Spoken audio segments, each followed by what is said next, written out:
आपको अल्लाह ताला ने शुरू ही से बनु उमैया ख़ानदान के अंदर बहुत ज़्यादा अज़मतों से नवाजा था।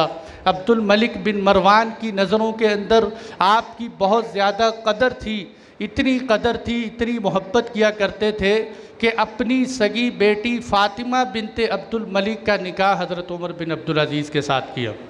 अपनी बेटी का निकाह किया उनके साथ। और ये बेटी ऐसी अज़ीमुश्शान है फ़ातिमा बिनते अब्दुल मलिक कि पूरी इस्लामी हिस्ट्री के अंदर इतनी दुनियावी एतबार से मुअज़्ज़ज़ ख़ातून और कोई नहीं आई। वो कैसे कि इनका वालिद ख़ुद बादशाह फ़ातिमा बिनते अब्दुल मलिक बिन मरवान इनका बाप था, ये बादशाह, और मरवान बिन हकम इनका दादा था, वो बादशाह। इनके 4 भाई थे, चारों भाई बादशाह थे कि वलीद बिन अब्दुल मलिक ये भी बादशाह, हिशाम बिन अब्दुल मलिक ये भी बादशाह, यज़ीद बिन अब्दुल मलिक ये भी बादशाह, वलीद बिन अब्दुल मलिक ये भी बादशाह। चारों भाई बादशाह। और ख़ामिन भी हज़रत उमर बिन अब्दुल अज़ीज़ भी वक़्त के बादशाह बने। वो किसी ने अज़ीमुश्शान जुमला कहा कि खलीफ़ा की बीवी, खलीफ़ा की बेटी, खलीफ़ा की पोती और खुलफ़ा की बहन है फ़ातिमा बिनते अब्दुल मलिक, कि ये हज़रत उमर बिन अब्दुल अज़ीज़ रहमतुल्लाह अलैह के निकाह के अंदर आई। आपको अब्दुल मलिक बिन मरवान के दौर में तो ज़्यादा काम करने का मौका नहीं मिला, लेकिन जब अब्दुल मलिक बिन मरवान दुनिया से चले गए तो उनके जाने के बाद जब वलीद बिन अब्दुल मलिक तख्त पर आए तो आपने उनको कुछ नसीहतें की और उनको संभालने की कोशिश की। वलीद बिन अब्दुल मलिक ने आपको मदीना मुनव्वरा का वाली बनाया कि आप मदीना मुनव्वरा के निगरान हैं, और कुछ अरसा गुज़रा तो आपको पूरे हिजाज़ का निगरान बना दिया हज़रत उमर बिन अब्दुल अज़ीज़ रहमतुल्लाह अलैह को। लेकिन इसके साथ साथ आपने उनको वलीद बिन अब्दुल मलिक को भी ऐसी ऐसी नसीहतें की हैं कि जिन नसीहतों में से मैं 1-2 नसीहतें आपको बताता हूँ कि वलीद बिन अब्दुल मलिक का ज़्यादा ताल्लुक़ था हज्जाज के साथ। हज्जाज को बहुत ज़्यादा अहमियत देता था और हज़रत उमर बिन अब्दुल अज़ीज़ रहमतुल्लाह अलैह हज्जाज को इंतहाई नापसंद करते थे कि यह ज़ालिम शख्स है, इसने नौए इंसानियत पर बहुत ज़्यादा जुल्म किया।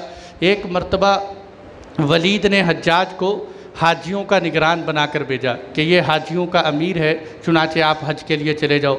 उधर मदीना मुनव्वरा के अंदर निगरान हज़रत उमर बिन अब्दुल अज़ीज़ रहमतुल्लाह अलैह थे। हज़रत उमर रज़ियल्लाहु अन्हु ने वलीद को ख़त लिखा कि हज्जाज से कहो कि अगर हज के लिए जाना है तो मदीना मुनव्वरा से होकर ना जाए, अगर यहाँ से होकर जाएगा तो मैं उसको जाने नहीं दूँगा।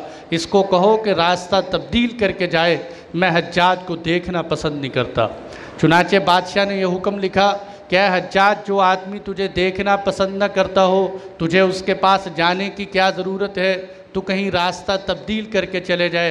तो बाद रिवायात में ये है कि हज्जाज ने अपने इस बुग़्ज़ और अदावत की वजह से हज़रत उमर बिन अब्दुल अज़ीज़ को मदीना मुनव्वरा से माज़ूल करवा दिया, उनकी खिलाफत ख़त्म करवा दी।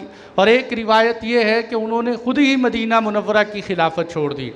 आपने एक मरतबा वलीद बिन अब्दुल मलिक से कहा कि ऐ वलीद, मैं तुझे नसीहत करना चाहता हूँ, लेकिन नसीहत के लिए वक़्त निकाल, अपने अंदर तलब पैदा कर, जब तेरा दिल चाहेगा तू तवज्जो से सुनेगा, मैं उस वक़्त तुझे नसीहत करूँगा।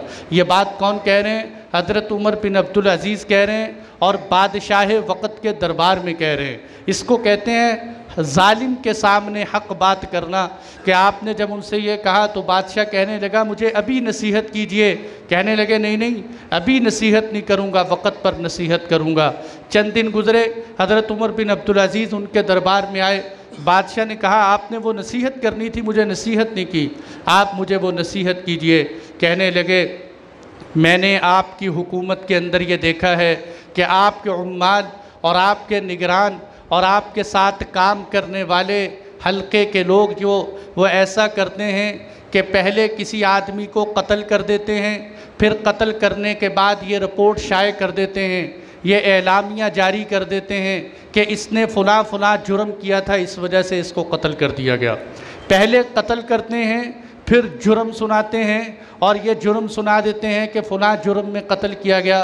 बादशाह सलामत याद रखो, क़यामत के दिन जहाँ इन ज़ालिमों से अल्लाह पूछेगा आपसे भी क़यामत के दिन अल्लाह ताला पूछ करेंगे। वो ये पूछ करेंगे कि तूने इन कातिलों को तुमने बग़ैर तहकीक के क्यों किसी को कत्ल किया। इसलिए बादशाह सलामत ये ऐलान जारी करो कि आज के बाद किसी भी मुजरिम को उस वक़्त तक सज़ा न दी जाए जब तक उसका जुर्म साबित न हो जाए और गवाहों से साबित न हो, और फिर उसके बाद जब जुर्म साबित हो जाए आप तहकीक करके ये फ़ैसला जारी करें कि हाँ मुझे मुतमईन हूँ ये वाकई मुजरिम है, इसको सज़ा मिलनी चाहिए। तो फरमाया उस वक़्त उसको सज़ा दो, उससे पहले किसी को सज़ा न दो, वरना क़यामत के दिन अल्लाह की ज़ात आपसे भी पूछेगी।